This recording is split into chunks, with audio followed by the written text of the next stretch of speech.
Guess what day it is? That's right, it's Bowtie Friday here on News Channel 8. I'm Junior Garcia, and here are some of the stories we have for you tonight. First Lady Pension Backlash, Medical Marijuana Forum, and Rising Stars Keep Rising. These stories and more up next on News Channel 8.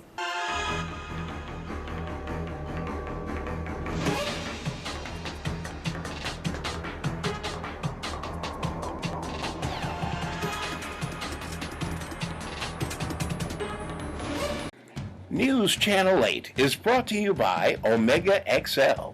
Experience Larry King's breakthrough secret to joint pain relief, Omega XL.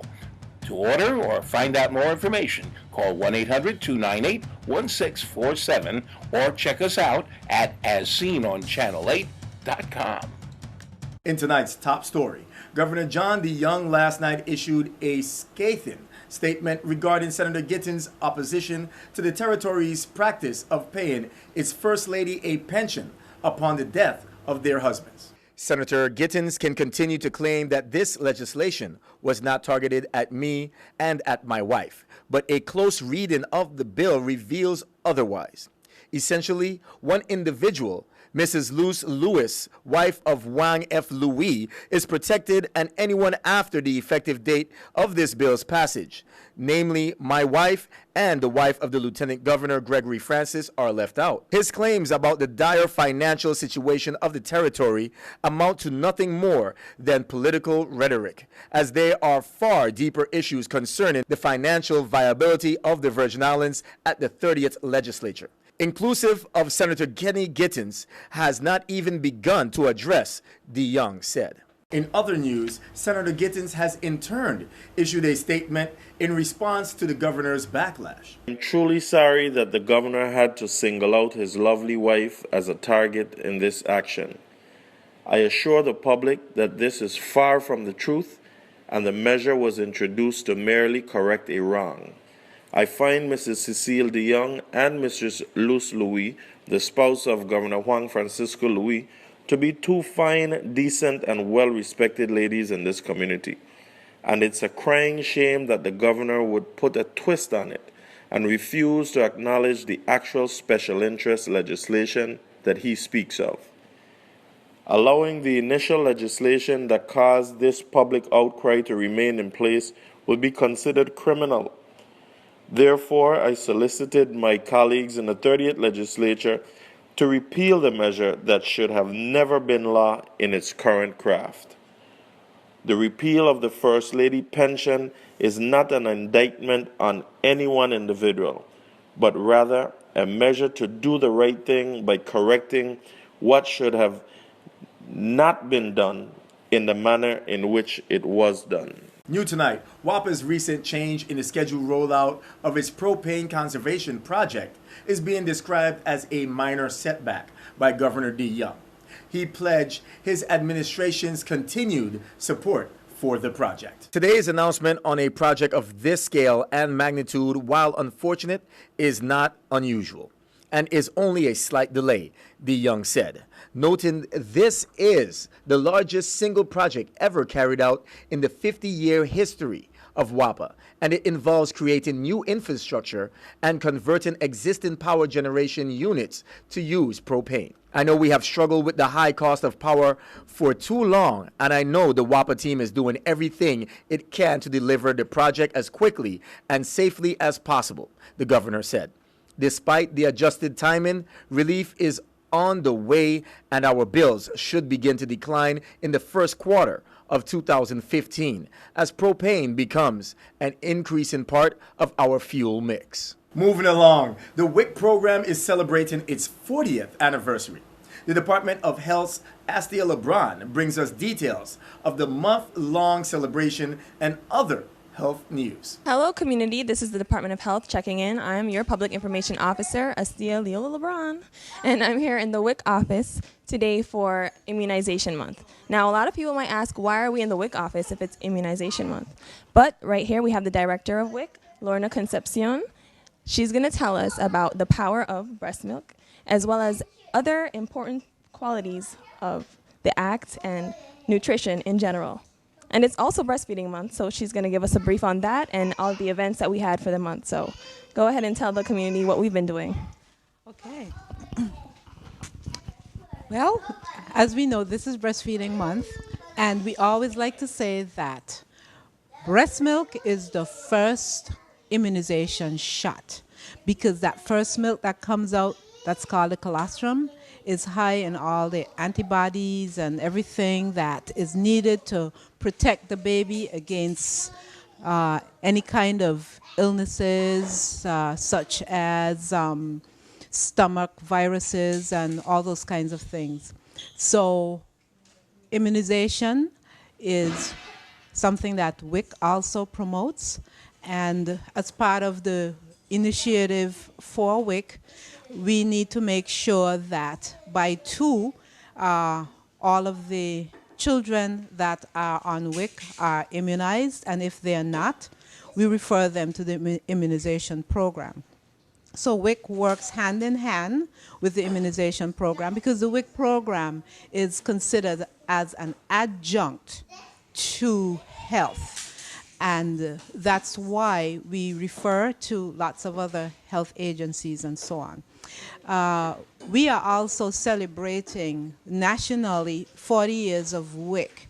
And we would like to say that the Virgin Islands is one of the first WIC programs, because while all of the WIC began in 1974, when they did the pilot program to determine what's going on and to see whether or not it was a viable program. They started it off here in the Virgin Islands, and even more specifically St. Croix. So we do have some of the oldest WIC workers in St. Croix. Most of them are retired, but we want to promote the fact that WIC helps to make your families healthy. And that's exactly what the whole purpose is. So thank you so much for that information. We're celebrating Breastfeeding Month and we're celebrating Immunization Month, but WIC is also 40 years old this year. So congratulations. We're going to head down to immunization and find out a little bit more now that we've had the first step, which is breastfeeding. So remember, community, breastfeeding is one of the healthiest options for your infants. So let's make sure that we get into the WIC office and find out the best ways to provide nutrition for our children as well as our entire community. As the debate for legalizing the medicinal use of marijuana continues to spark debate across the territory, Senator Nelson, in conjunction with the University of the Virgin Islands, invites the public to a forum to be held on the university's campus on Monday, August 18th at 5:30 p.m. Be sure to attend. And stay with us, we have more news straight ahead. This is News Channel 8.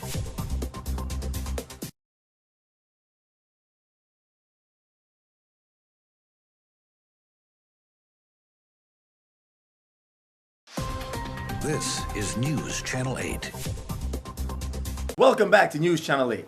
Did you know that eating seaweed could improve your health? Well, here is Cynthia Graham with those details and more in your nightly Caribbean Report.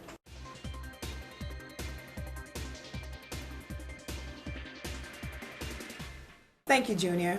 The Panama Canal turns 100 on Saturday, and many countries across the globe are joining with Panama in celebrating the momentous occasion.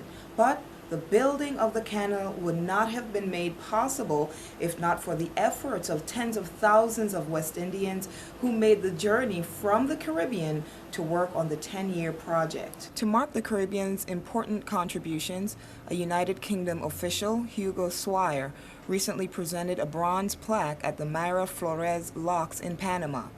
The plaque recognized the more than 20,000 people that traveled from Barbados to work on the canal, as well as Jamaican laborers who were also active in infrastructure projects. The Panama Canal is a 48-mile ship canal that connects the Atlantic Ocean via the Caribbean Sea to the Pacific Ocean. It serves as a major waterway for international maritime trade. Miles and miles of seaweed have recently washed ashore the coastlines of several Caribbean islands, namely Nevis, Bermuda, and St. Lucia. With the enormous amounts of seaweed available, some governments have urged farmers to use the algae as fertilizer on their farms and have also encouraged residents to find ways to use it. With that in mind, did you know that eating seaweed offers a host of great health benefits? Here are 7 of them. It's great for digestive health. It's high in nutrients and low in calories. It could improve your heart health. It offers heavy-duty detox properties. It may help balance hormones. It is an all-around tonic, and it goes well with other healthy foods. Be sure to visit the Channel 8 Facebook page for the full story on the benefits of seaweed. And that's all we have for this week's Caribbean Report. I'm Cynthia Graham. We'll be back here on Monday to bring you more news and views from in and around the Caribbean. Have a safe weekend, everyone. Back to you, Junior.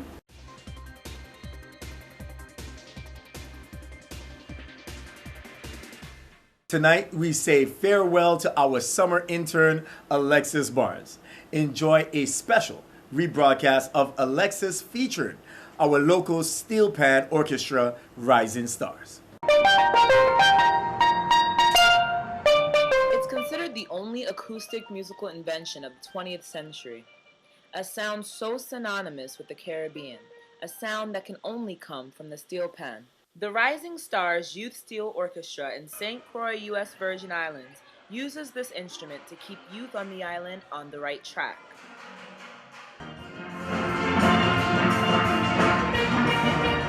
It helps to prevent school dropout as part of the crime prevention responsibility of the Superior Court and to help decrease juvenile delinquency. We provide an environment here where they can come to learn music, provide a home away from home. Like I said, the main objective is to help them graduate high school. We get people like lawyers and, to lecture them, give them little information on, why they should stay off the streets and so forth. While the mainland National High School graduate average reached its highest of 80% in 2013, the Virgin Island Department of Education and No Child Left Behind reported St. Croix's 2012 rate at 60.4%, the most recent year statistics available. The program helps with SAT prep and college applications, along with education in the history and techniques of the steel pan instrument. It's very unique. For me, I started at the age of 9 years. I've been doing this for 25 years. It's something that I love doing, so I would like to pass it on. I like excitement, and the steel drum is a lot of excitement.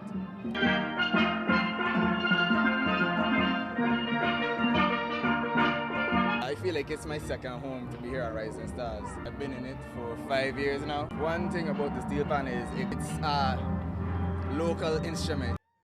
With roots in Trinidad, the instrument was born from frying pans, dustbin lids, and oil drums after various African percussion were banned in the late 1800s and mid-1900s. It was soon realized that the constant pounding on the metal changed the pitch of the sound. Once you get a drum, any drum, a whole drum specifically, once you groove certain areas and they're separated, if you have a large area, it's going to give you a low sound, like the bass, and if you have a small area, you'll get a high pitch, like when somebody's singing.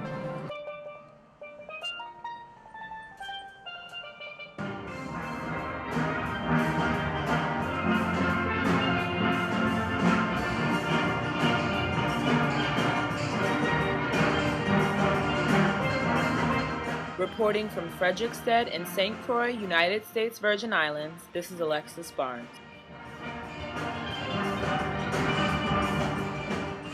This is Alexis Barnes reporting from Frederiksted in St. Croix, U.S. Virgin Islands. It's been a pleasure having the awesome Alexis here. We wish you the best of luck in school. And remember, always come back home. The local chapter of the American Red Cross is seeking volunteers in St. John. Jimmy Weber, Red Cross spokesperson, offers details on this weekend's volunteer drive. Good day, we're here with some volunteers. I'm Jimmy Weber, and what we're here really to do is make sure that the community of St. John has enough Red Cross volunteers. So there's a volunteer drive that's going to happen tomorrow, actually happening today at 5:30 to 8 o'clock. There's an orientation for those of you who would care to volunteer for the Red Cross. We have a full contingent in St. Croix, and we could use some more in St. Thomas as well. But St. John, we really need some volunteers there. And being the fact that you're kind of isolated, so that if something does happen in St. John, that the volunteers are there. It's basically helping out your neighbors, helping out your friends, helping out your family. Between 5:30 p.m. today and 8 p.m. today, you could go to Bethany Moravian Church for the orientation. And the beauty of it is, then Saturday morning, you go right back there for the training for disaster relief. In the words of Marlon Matthews, we encourage everyone who has the desire to help their fellow neighbors in times of disaster and emergencies to call us and register for the training. We encourage everybody to come to register for the training. If you have the desire to help your neighbor, you should come and volunteer. My name is Lawrence Christian. I'm a logistics, head of logistics. That's the department that moves first before anybody else. So the logistics man sets up everything so the Red Cross volunteers can actually do their job. And this lady... Marjorie Peter, I deal with mass care, sheltering when 72 hours before the disaster comes. We move into the shelter, but we make sure we go and see that the shelter is prepared and tell the community to work with at least 72 hours, feeding, clothing, if you have medication, work with your medication, etc. So we'd really like you to volunteer for us. And here's a couple of numbers you could call: 774-0375 if you want more information, or 340-778-5104. The mission of the Red Cross is to prevent and alleviate human suffering in the face of emergencies, not just disasters. I mean, the Red Cross helps people, you know, with gathering blood during the hurricanes naturally, but even in the middle of a crisis. For instance, for somebody may have lost their home due to some kind of domestic squabble or what, the Red Cross has been known to help. All we're asking of those of you in St. John is to step up to be able to help your friends and family.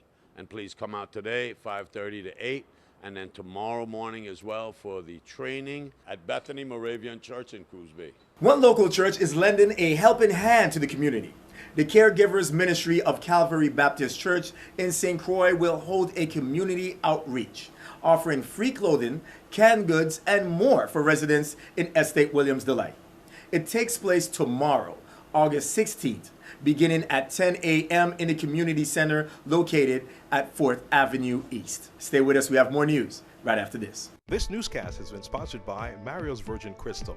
Let us save you the hassle of lugging those jugs around. Purified bottled water conveniently delivered to your home or office. Also available in your favorite grocery store. Call 773-2810.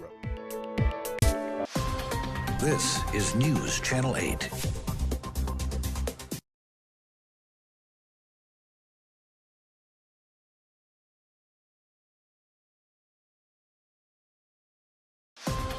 This is News Channel 8. And finally tonight, here is David the Firewalker with details of this weekend's Firewalk. Firewalkers, are you ready? What do you mean, where are you going? I'm going for a walk. I get to walk with the Firewalkers, and then you didn't know that? Yeah, man. For August 14th, we started from the Fredericksburg Ballpark to Mahogany Road, Little Lagrange, Estate Lagrange, into town. And we walking each side road from north to south. And the last one, Strand Street. And before we go back to the ballpark, we're going down on the dock. Then we're going back to Fredericksburg Ballpark. The walk is Sunday, August 17th. Remember, this walk starts at 5 a.m. sharp. Be there by 4:30. 4:45 is warm-up time. And we leave exactly 5 a.m. Remember to walk with at least one bottle of water. See you there. And again, don't wait until your doctor tells you to walk. This walk is good for your cholesterol, high blood pressure, your sugar, and most of all, stress. See you there. No more excuse. And by the way, it's Chantel Albert's birthday weekend. So if you see her, give her a big high five. Tell her happy birthday. She is the traffic manager here at News Channel 8. She's an awesome person. You see her out, tell her happy birthday. Stay with us. We have your weather coming up next. Your weather. Coming up next.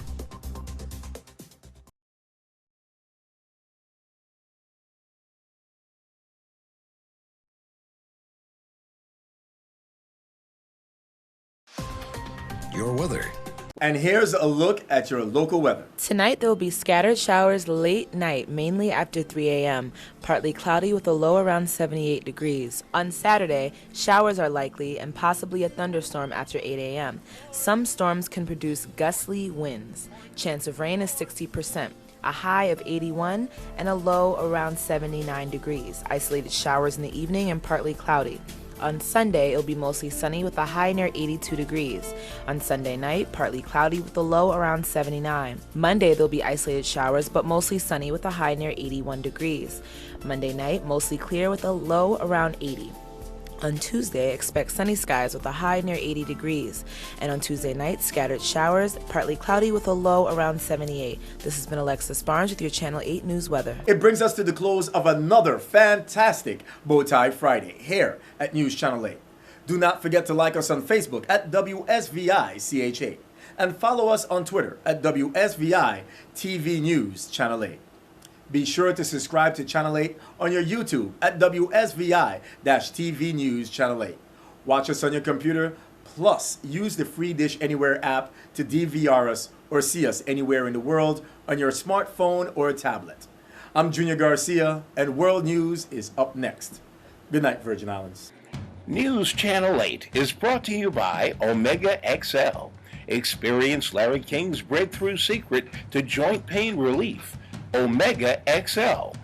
To order or find out more information, call 1-800-298-1647 or check us out at asseenonchanel8.com.